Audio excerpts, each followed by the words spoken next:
last game. Now they're banning it out. TSM not allowed to play this utility. And no Vladimir allowed for Jensen. TSM giving it respect. Right, I think hopefully C9 ends up in the situation where it's 2 OP bans on red side and 1 on blue. I think that'd be pretty favorable for them. I hope they end up in that situation, but they might not.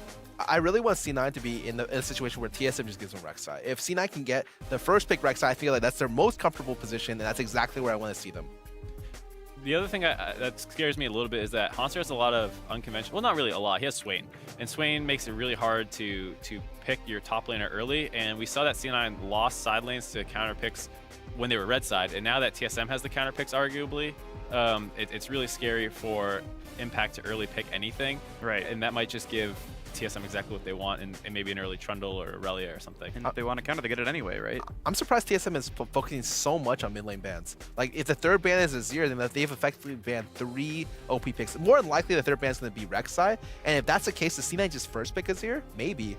Cassiopeia and Azir so far up from champions that were both banned previously in this series. So, I mean, one of those 3 champions stays up. But no, it's actually Cloud9 still banning the Rek'Sai themselves, which again leaves up the Azir Cassiopeia pinch. I actually think C9 may just go to Graves, because C9 loves Graves right now, and they're like a very Graves-prone team. And yes, TSM does buy on, man, 3 mid laners. So they're bartering what? You're saying Graves and Cassiopeia? I don't think they really care about Cassio. I think priority is going to go to Braum, and priority is going to go to maybe a jungle pick. It's a little interesting though, because you basically made TSM's last ban a lot easier. I think there might have been some concerns on TSM. Well, I'm sure TSM knew what they wanted to do, but for me, it'd be, do you ban the Rek'Sai or the Azir? With the Rek'Sai out, it's obvious you ban the Azir. But I guess that gives them the Braum, like Scara was saying, so it might work out in the end. Yeah, well, you guys mentioned getting Biofrost off of the tank, and it was actually a Karma ban into a first pick. Braum set that situation up, so very interesting. That was the play actually that C9 went for, Bunny Fufu on a tank. And that leaves TSM with 1 top tier support left. It's Bard. So I think Bard's more reasonable to play against than Braum, especially if they're going to be getting like Nidalee jungle. Yeah, you're right, because you mentioned the fact that you need a tank somewhere. You're seeing Hanser, however, the Maokai, probably not going to get picked just yet, but yeah, might have to change up quite a few things in their lineup then. With this many mid lane ban, like all the S tier picks are out the window, and essentially you're left with Cassio, which is like pretty good. I don't even consider her super S tier. Yeah, she's good, but yeah, she's very good into specific comp specific champions. Oh, and maybe they just lock in Cass. Well, I mean, you're basically picking between Cassio, Victor, and then a more utility based one, right? Like Talia, a TF in there somewhere or something. What about Talia? I mean, we're seeing it hovered. No, I don't. No think Bjergsen Talia yet. Jensen, I don't know if Jensen will be able to play it. Like, I think it's a champion that requires a lot of games played. I don't know how much Jensen's put in, but I know Bjergsen's put in the time, because his match history on solo queue actually is only Talia right now. Since we're the mid lane stream, I want to talk a little bit about why you don't think Cassio is quite S tier, because for me, one thing that separates the S tiers from the others is that they all have like a pretty strong defensive option, where Ryze has his big shield and his speed up, Vlad has his pool, Azir has his shuffle, and Cassio really doesn't have anything to match that. And so that's one of the big things, is all of them put out crazy damage, but they all have pretty good defensive options, where I feel like a Cassio in lane is like, cleanse, I need cleanse, whereas you don't really see any of the other 3 take cleanse, unless maybe the Azir does. But I just think she just lacks something, you know? I look at the other S tier champions, I'm like, if I blind pick them, I'm completely comfortable in any position. Whereas Cassio, if I blind pick, first pick Cassio, I don't know necessarily if I like it that much. Like, I think first rotation on red side is okay, but first picking on blue side, I don't think anyone would really do that, because she's really good into specific champion pick stuff that want to gap close but can't get knocked out, and their initiation isn't like immediate. It's like they run up to you. Cassio's great at stopping that, but in some situations, I feel like it's really easy to catch her out with stuff like Bard, with things that just catch out the mobile champions, ganks like Gragas ganks, for instance. Like, if you thought that it's easy to gank Ryze last game, so wait till Medius does work on this Cassio. Right, I think that's kind of what I was saying. Is where I feel like you can build a comp around Cassio to stop her, whereas the other ones, because of just how... What are you going to do to an Azir? Yeah, right. He does everything. They're so complete that you can't really just pick a couple things that deal with it. Whereas if you early pick the Cassio, you can pick a ganking jungler and then some catch potential, like a Jin. And I love Is that what this. you're seeing? Yeah, and I love this comp from C9. Like, not only do they have catch potential, like CC, they're able to force TSM to pick more tanky, like pick like Elise. And it's not Nidalee. It's not a huge skirmish, scrappy 1v1 jungle. I don't think you can pick Nidalee Bard. I think it's really difficult to be able to run that kind of team comp. And so I like this jungle matchup. I think C9 will do a lot better this game. The one thing I'll say though is that Cassio does do extremely well into all the other A tier picks. and even the S tier picks. That's why she's so relevant. And it's a champion that has crazy damage potential. So if Bjergsen goes a little unchecked and they're not able to pressure him the way that they hopefully want to, then they could end up getting punished really hard by him. And I can see Bjergsen taking over the game, but not quite as much on the Rise because that roaming potential is a lot lower on the Casio. And remember our last game, they didn't have much initiation potential. They only had Meteos. This game, they have Jin as well, and I think that adds another dimension. Like the ability to get a pick on a mobile target from 1,500 range is really, really nice. And that's going to be something that is going to be pressuring Bjergsen the entire game. Well, they lose the Sivir speed up, but they trade out a Soraka for a Braum. So yeah, C9 able to get into that backline a little bit easier here. And now the final pick for TSM, they need themselves a top laner.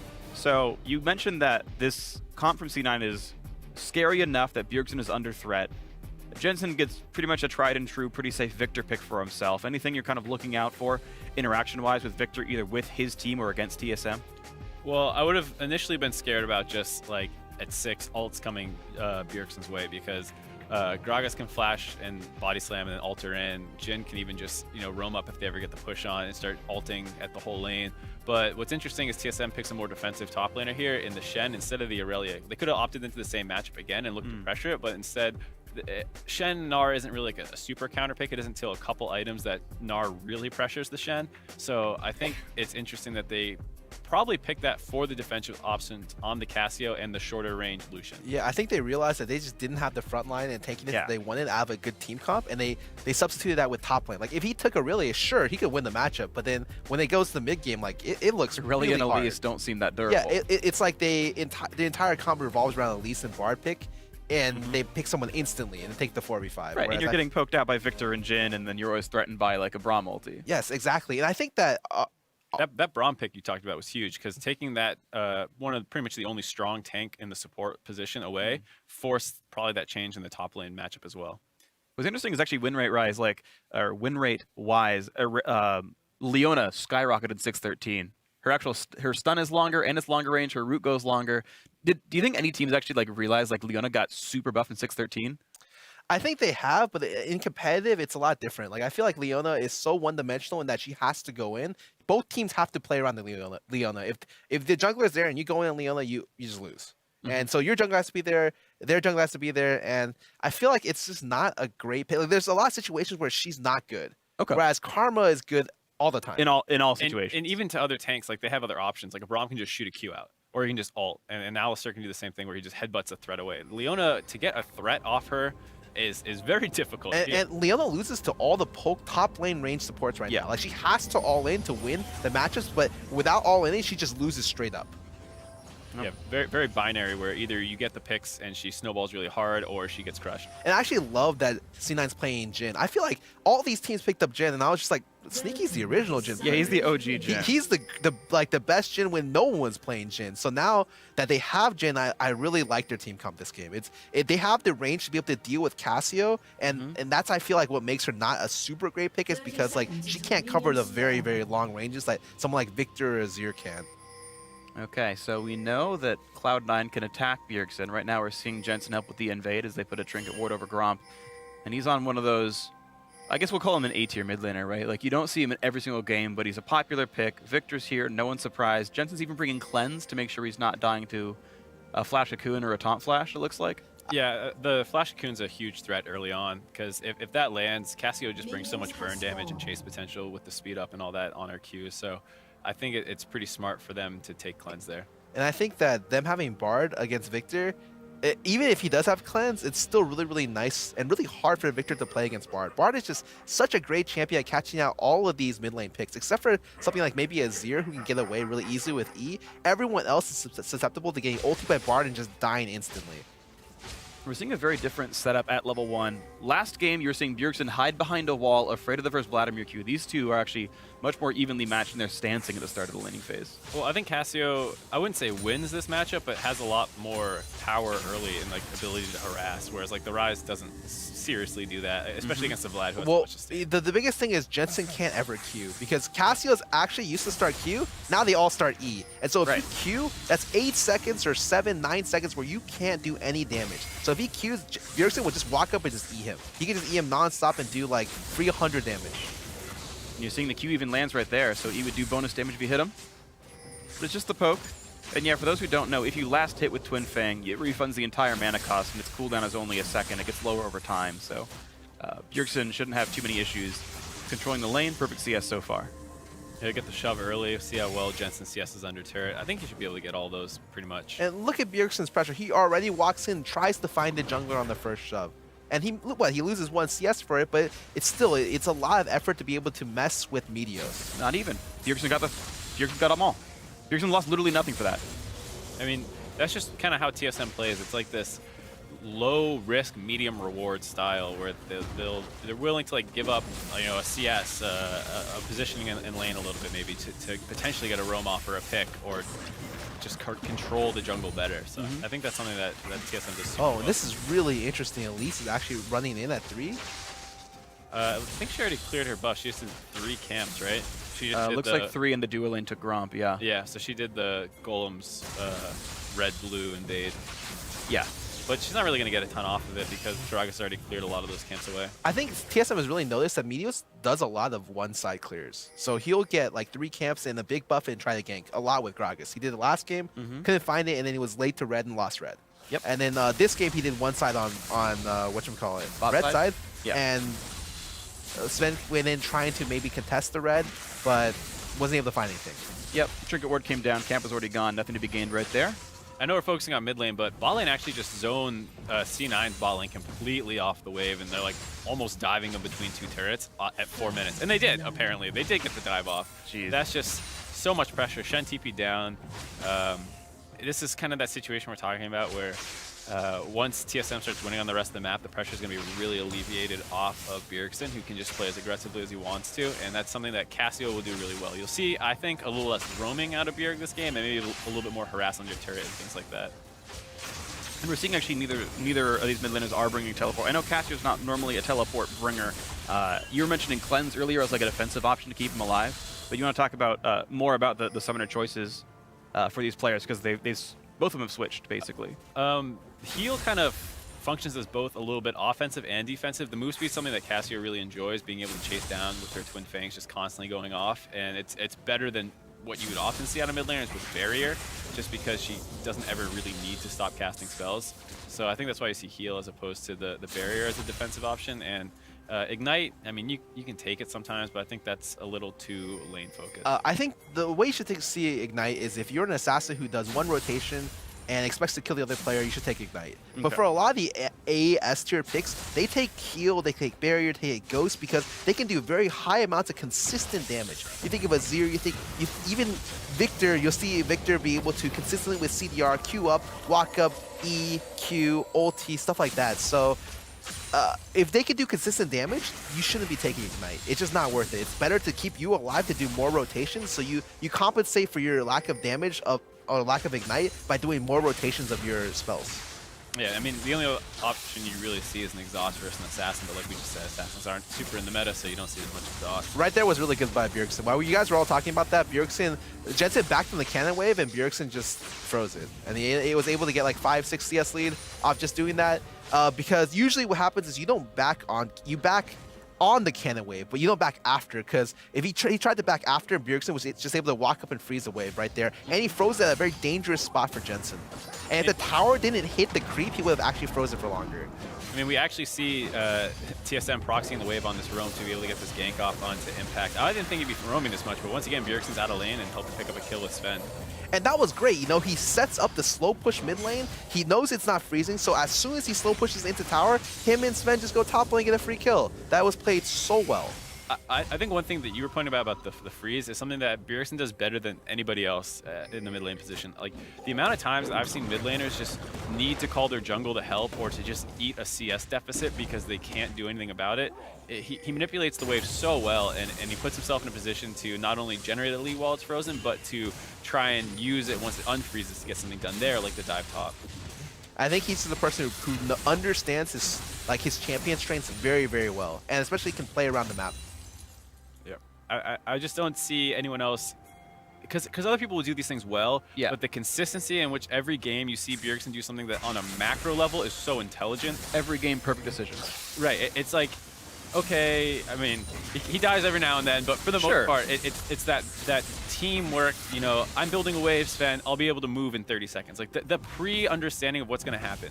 And the thing is, if I'm like, you know, gold 3 mid laner, I watch this game like, oh, cool, he roamed top. But it's so hard to like appreciate all the reasons why it worked out, like in game state, in teammate state, the communication required. Like, it's multiple levels above most players' understanding. And that could, honestly, that play could have just been really, really good team synergy by TSM. For instance, what I'd like to see is, as, you know, they're making a play top side, C9 decides to make a bot side play, because Jensen went lane priority, so he just shoves in mid lane and rotates bot with Meteos. But unfortunately, Jensen just ended up backing and going to shop. So maybe it's because Meteos wasn't in the right position, so they weren't able to do that. But at least they're making a great play on the enemy blue.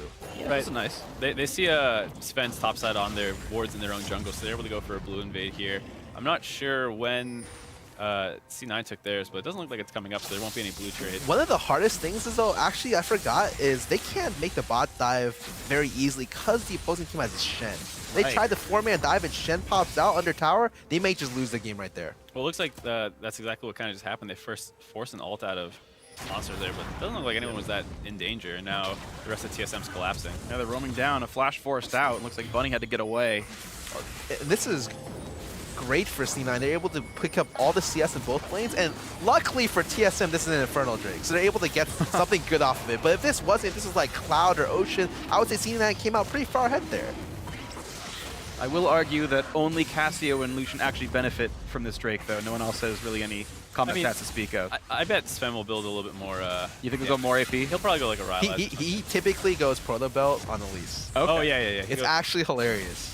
Yeah, and they often go Rylai's off the Luden's Echo, so they get the AoE slow proc with the spiraling. Okay, so 3 of the 5. So that's one thing, though. You talked earlier about those Drakes scale with game time and stuff, and Cloud Drake doesn't scale. Everyone actually benefits from Cloud Drake. Not everyone, like, what's Shen care about 6 AP? I honestly think the best Drake is Mountain, or the Drake that late game Mountain Drake is the best. 100% agree. Yeah. The Drake that shifts the game, how it's played the most, is Mountain for sure. Okay, Any team with double Mountain can blow Baron in 15 seconds. Right. So like you can have to respect Mountain so much more than anything else. I mean, yeah, it's a game of seconds, really, and just the difference between it taking 10 seconds versus 12 is massive. I agree completely. Okay, so what I would like Jensen to do here is, top lane doesn't have ulti, doesn't have TP. I want to see a bot lane play with his team. Set up a TP play with impact. Maybe he doesn't have to do it. At least him, top lane and Meteos can do it, or something should happen to where they should abuse the fact that they're behind or ahead on TP pressure. Well, a lot of layered CC. Can they find anything to happen? Meteos is locked up, but no, gets away. And there, we'll just talk about Jensen. Like, mechanically, he always plays fairly well. Yeah, I mean, getting out of that taunt flash is the only thing that kept him alive and allowed them to turn that for a kill. I mean, it was good TP as well by Impact, but if he gets chained up there, they lose the damage, and they also give up a kill to TSM. And while he still does have cleanse, I respect the flash. I think he just wanted to put himself in a better position in the first place. Right, getting further under your turret and being able in range to still damage the rest of the enemy team. I mean, that's exactly what you were just saying. That's what we mean when we always say you can put Jensen in a situation, he'll almost always play it perfect. But he actually has highlight reels where he just dodges every skill shot the enemy throws at it. And it's great. Like, no one else has that but him. So once again, just tell me what Jensen's doing in every situation right here. Well, so he gets the stun onto Cassio, gets a little harassed down. He's done a pretty good job of just trading, like getting small favorable trades. And this is just the kind of thing where everybody's kind of collapsing at the same time. And right there, he got all the poke necessary to win the trade. Like, he already, and Bjergsen's trying to bait for this, but that just doesn't work out well. Yeah, and just winning the trade, making it a little bit harder for the rest of the team to engage in. We're like, Cassio's stunned now, he's not forcing the trade as hard as they want to. Oh, Bjergsen picks him off. Well, there's a kill back. Score 1 TSM, score 3 TSM, I suppose. It's just really hard to respect Shen ulti. Shen is really high priority, especially in A right now. And I can understand why. It's just so easy to play a map when you have Shen, because you just add an extra player to all of your plays. Yeah, it's kind of almost like a little handicap where like we're 3v3 and now we're not. We're 4v3. Yeah, and it's like bad players can use that. Bad teams can use it as a handicap, and good teams can just use it as an advantage. Right. And so it's not like, regardless if you're a good team or like a bad team, Shen is still a great pick for you guys. Do you think that actually is impacting how Jensen and Bjergsen are playing the mid lane specifically, or is it just an overall thing? It's something that Jensen can't ever all in. It's something he needs to know that, like, unless he is 100% sure that the Shen ult's down, like right now, but he's not really in a position all in. But even if he gets ahead, he really needs to be super conscious of that. I think it's more that it impacts Meteos' decisions because he knows that if he ganks mid or bot lane, he's gonna have to deal with the Shen. So pressure should try to go top lane, and he should. Honestly, they should try to make a 3-man play top lane if possible to be able to just kill Shen and force his subs. We get to watch the Bjergsen kill now as Meteos was it looks like a bit too aggressive in this jungle. Yeah, it looks like he was just kind of caught out of position. He knows his bot lane is able to move because they have the thing pushed in, but he's just a step ahead of the rest of his team, and Bunny is the one who pays for it. Yeah, good slowing ulti, and then Bjergsen got the W slow as well. I also want to point out he chose to walk over to the right instead of down to cut off because he knows the rest of C9 is down on that river, so he chooses the safe route into his team. Right. I mean, one thing I want to touch on is something we were talking about earlier, which is like the wave manipulation and being able to communicate what's going to happen. A lot of people in this game, when you go and listen to like pro communication even, not just average players, is that they're not very predictive. They'll say what's happening, I see this guy here, we can do this, but there's not many people who are saying in 30 seconds this wave is going to crash, what can we do with it? And just being able to give your team that window and start formulating a plan that much earlier in advance is really what allows the top teams to perform these what seemingly are mundane plays where they're roaming top, but yeah, it's the fact that their players think a step ahead. And every wave gets punished. Every single time a double wave crashes into tier 2 turret, jungle mid laner there. Right, and it's just a communication thing, and it's almost like a snowball effect where like once one person's thinking ahead, you can start thinking ahead as well. So if Bjergsen says, I'm freezing and I'm gonna have a wave pushed in a minute, what can we do with it? Then someone else can say that. Pretty quick cleanse, Bard ulti, turns off the turret, and good luck, Jensen. Yeah, just so much pressure from the rest of his team collapsing in. They kind of sack a lot bottom to get this done, but breaking this mid turret is going to allow them to take over a lot more of the jungle. And once again, Bjergsen having lane priority here. This is both games, by the way, where Bjergsen is seemingly pushing more frequently. Is this matchup, or is this Jensen failing to push things that he should be? I think it's... Or something else. I think it's all depended on that one time where Jensen backed, I think, a little bit behind. So he backed on the cannon wave instead of before the cannon wave, and which caused the freeze. Bjergsen worked with the freeze to snowball top lane, and then on the way back, Jensen wasn't able to get anything but the back. And so because of that small lead, you know, Bjergsen gets a lead for his team, and his team has Shen. So now Jensen's options are very limited outside of just clearing the mid wave till team fights. Solo kill top lane from Impact onto Hanser. Looked like Hanser might have overstayed and didn't expect Impact to go on him. Oh, I'm really surprised it happened because usually those kind of kills will only happen with like a frozen mallet. Because it's really hard to get away from frozen mallet. Where just cleaver, that's a big surprise for me. Impact turned Mega Gnar. I mean, I think Hanser got him low and tried to take the fight because like no one burns flash or anything. It was like a miscalculation. I was kind of surprised. Yeah. Oh, sneaky kills double. It looks like okay, so C9's getting back in. Yeah, they're picking up a lot of kills on the rest of the map. Unfortunately, it doesn't look like they can get any objectives off of it, which really would have been the big thing for them. And in this case, neither mid lane is part of it. They're actually stuck in the mid lane dealing with minion waves. Bjergsen's moving now, but they're actually both basically slaves to the minion waves. But not, look at this. Bjerg's moving with Sven to get control of that side of the jungle. That's such good play to be able to make. And he's not even going to do anything here. He's going to walk up and be like, oh, there's a pink ward. I'm just going to have to go back. I mean, they're going to try and pressure this turret and hopefully take it. But the rest of C9 is not in a position to do anything about it. They're going to maybe trade the second tier turret or at worst get the ocean. And look, in exchange, Jensen just backs mid lane. So he's not the one pushing up mid. Yeah, like Bjerg just like let mid lane stay where it is and nothing happened to it. Yeah, but maybe Jensen was low on mana. I wasn't exactly watching his stats there, but I'm just pointing out how much Bjergsen does for his team in terms of being able to control the map. And he lost 2 CS. He walked all the way to top tier 2, made sure it went down, lost 2 CS. I mean, there's clips where Bjergsen will just take a whole, little lap around the jungle and come back to a wave push into his turret. And he's totally fine with it because of the opportunities it presents his team, not just what it actually does. So there, they get a turret, but sometimes he gets nothing. But he's constantly putting himself in positions to get something.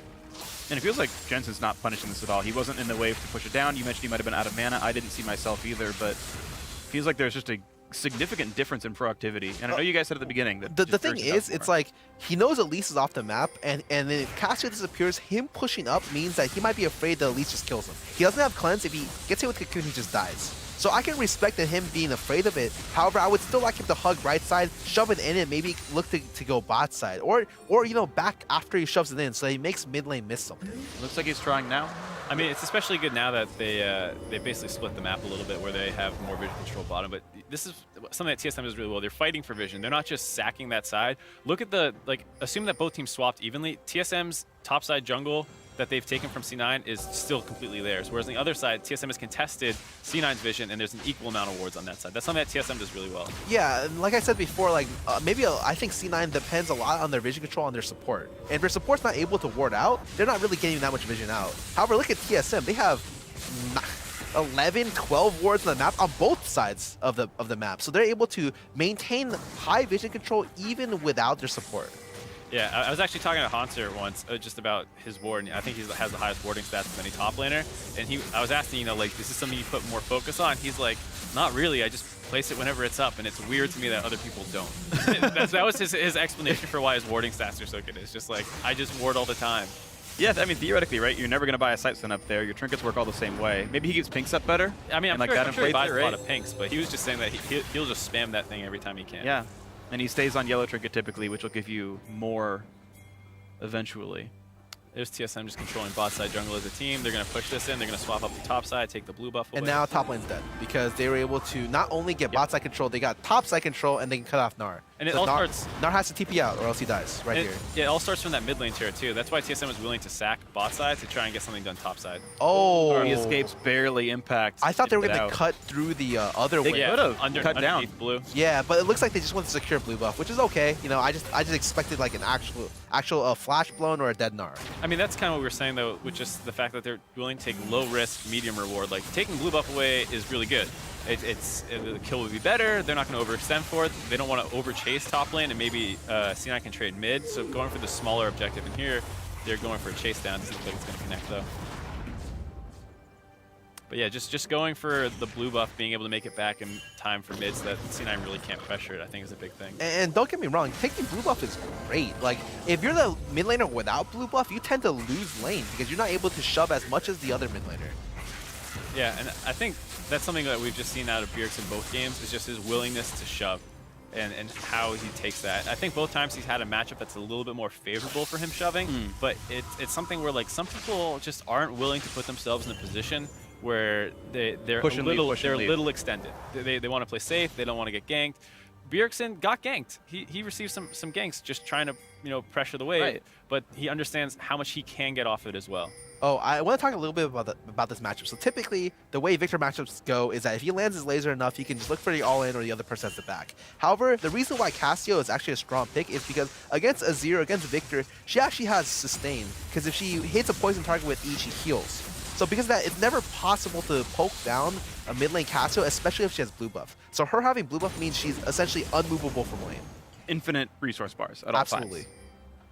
Well, rough stuff right here. And I know you mentioned a little bit about it. Bjergsen's matchup's a little bit better for this one. The fact that he doesn't really care that he might get ganked. He did so in game one a little bit. Is this something that people can actually like abuse? This tendency that Bjergsen's going to push up and run around? C9 tried to abuse it the first game. I thought they did a great job. You know, I just thought that they ended up losing both side lanes because of it, and they weren't able to maintain any jungle control. So when you have 4 losing positions and one that's doing well, like, you just can't do anything with it. And TSM's not blind with it. I think sometimes teams hear that, oh, push and roam, and they think that's all they want to do, but they're not as conscious of the right times to do it. So Bjergsen early always has good wards. He's always really aware of where the jungler is. He gets his wards down early. Both games we saw that. He went kind of into the other team's jungle side to get that ward or get vision information. And then once he has that, he's more freed up. And so it's not this totally blind push and roam thing. He'll freeze at times. It's just a combination of all the little things coming together. And I think, just like we talked about, Elise did go pro about this game. So it's actually super funny. She can probably just one-hit the AD at any point during the game. She does a lot of damage. Well, good luck Sneaky then, because Svenskern's definitely scary, and he's even got that Infernal Drake ability power. So the damage output is there. I remember when Infernal Drake, no one had seen the triple Drake yet, and TSM actually got the first triple Infernal in LCS. And I was just like, this is scripted. They do a lot of damage. They do a little bit of damage overall. All right, so the game is a little bit closer than the previous. 4,000 different obviously is not small, but it is overcomable, right, by C9. Jensen can kill 5 people in a team fight with a good chaos storm. They can do more stuff because they have more than one initiation option that isn't negated by a champion. So even if they just had Meteos, it would still be okay, but they have Meteos and Jhin, so they're able to make long-range pick options available to them at all times. The thing is that TSM has all their summoners up. It's going to take probably 2 engages to really get anything done. C9's comp isn't the stickiest comp in the world. I mean, they do have the Braum and the Jhin a little bit, but aside for those two, I mean, Nar 6 in there a little bit as well, but if TSM ever gets a disengage off, then it's going to be rough for C9. Assuming like they don't just completely back out, because TSM's punish is really strong with the Cassio, with the Elise, with the Lucian turning back. But at least in this situation, C9 also has a split push pressure. Like they have the winning split pusher. So no matter how many more items he goes, Nar will eventually beat down Shen. Yeah, and on top of the fact that they do have really good wave clear, like Victor is pretty much the premier like Ela wave run away. Yeah.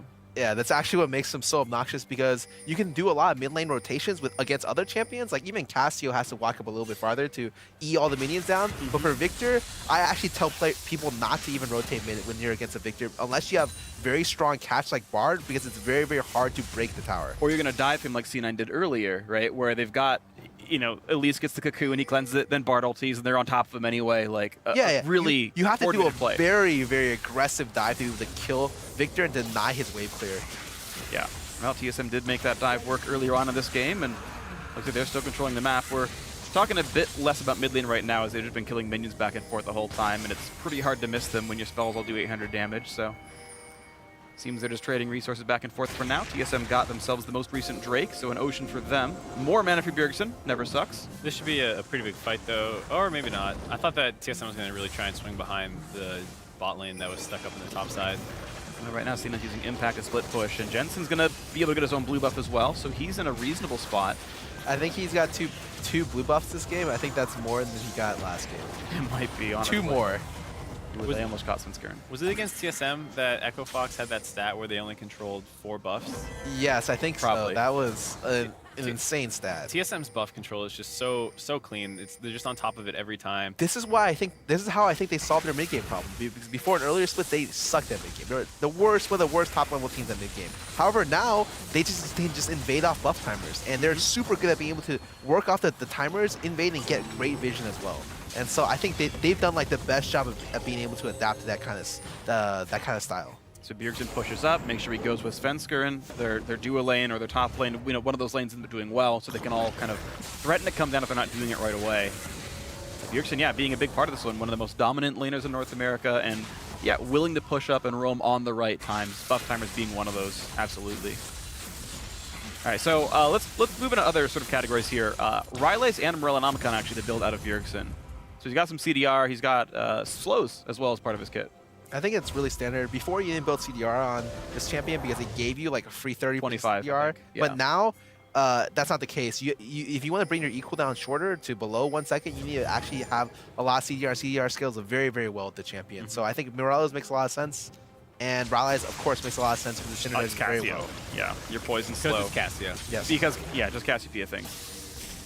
I like his option to skip Abyssal this game, and instead just sit on the Proto Belt, or sit on the Neg, and go straight to Rylace. So he has the extra utility. He doesn't need the defensive stats of Abyssal, and he doesn't really care about the magic or the MR Shred, even though he's got an Elise jungle. I think that's a really valuable thing, because during these fights, now he has a finished Rylace, he's able to do a lot more. Right. Ooh, Edio's getting locked up. Bjergsen putting a ton of damage output now. They can't quite finish it off. Watch out for the Jhin. Oh! He might die. Yeah, he has to heal for that. And look, that's the kind of pick that you can get with Gragas Jhin. Jin's able to catch the mid laner off at such a long range. Cassio can't do anything about it. All she could do was try to dodge. You just know that if Meteos landed that body slam too, that would have been a pick off. Yep. It's really unfortunate he just shorted it, and then he decided not to ult the Cassio in because he missed the body slam. And Bjergsen's just able to live because of it. If he had just immediately ulted, I'm sure Bjerg would have flashed, because he's fast enough to do that, but at least he would have blown flash for free. Right, well, so what's concerning to me is that TSM was able to burn Jensen's flash, looking for that pick attempt a minute ago. I think what you'll see is TSM really focus vision control around Baron in the coming minutes, and then try and get another pick onto Jensen with that down. So they're just going to keep shoving in mid and top side, trying to control that.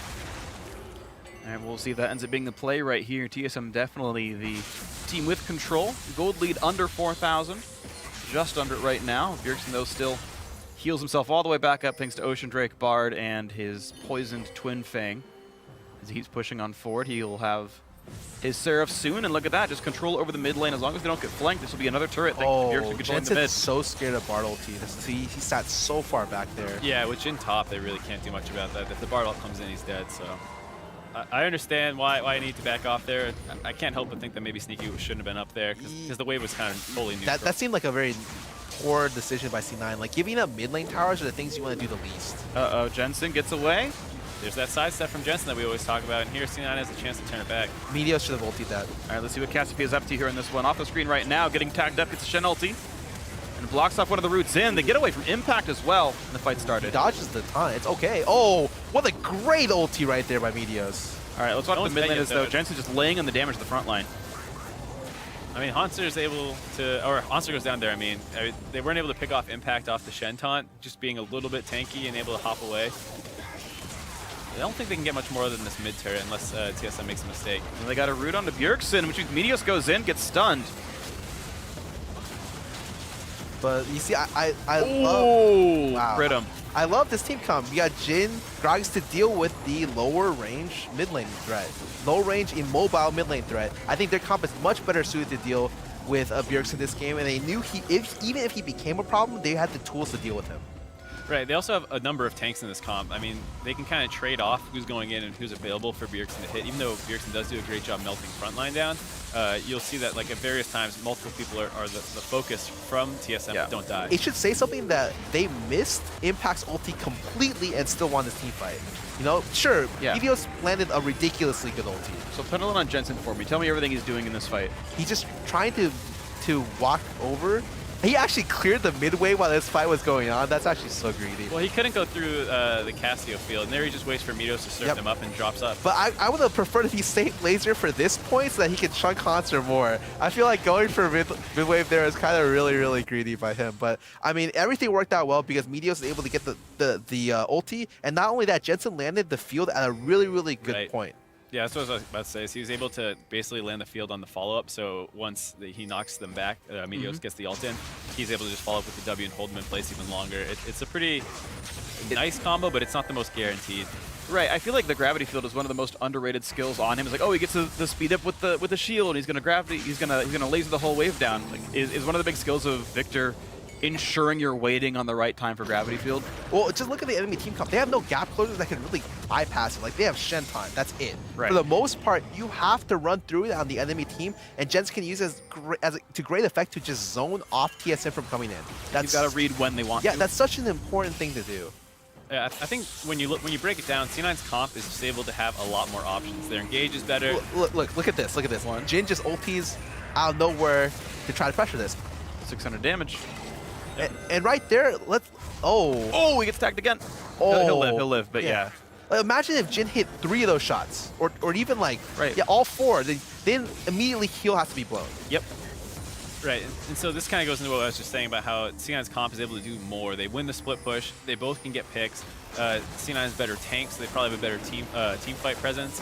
And then on top of it, they are also equally good at kiting back. They have a lot of people who can kind of run away while also throwing projectiles in the other direction. And a lot of times when you look at players and their jobs during the games, Jensen's job is fairly easy. He follows up on his team's initiation. That's it. He never has to flash to make plays unless it looks really good for him. You look at Bjerg, his job is super hard. He has to dodge all the initiation thrown at him, and he still has to be primary DPS source and probably flash in to make impact. Okay, that's the thing we got to watch for then. Ooh, I'm surprised Sven used his proto belt in there. He's kind of caught out of position here. Okay, fight started. Fine. And Bjerg's looking for an ulti right now. Force the flash at a bunny. Ults across 3. Nice one. He's hitting everybody, but so is Oh, Jensen that's right such a now. nasty Chaos from double across. stun. Oh god, Biofrost played that really well. It doesn't look like they're going to be able to get anything else off of it though. Oh wait, did that really happen? I think Brommel turned Bjergsen's ulti around. So he actually Really? the air. Yeah.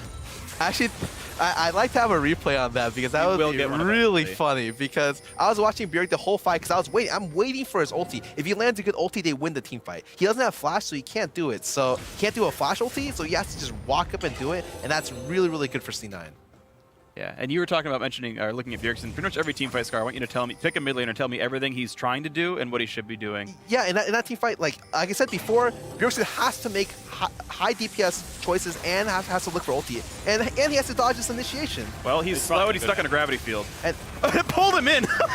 and that's so lucky for Bjerg, actually. Biofrost got pulled in first.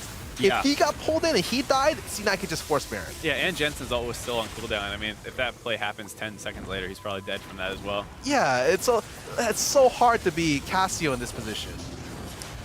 Well, right now Hans are going for the taunt, and you've got another fight coming in here, but it's a 4v5. How much is TSM going to be able to do with this one? Looks like they're...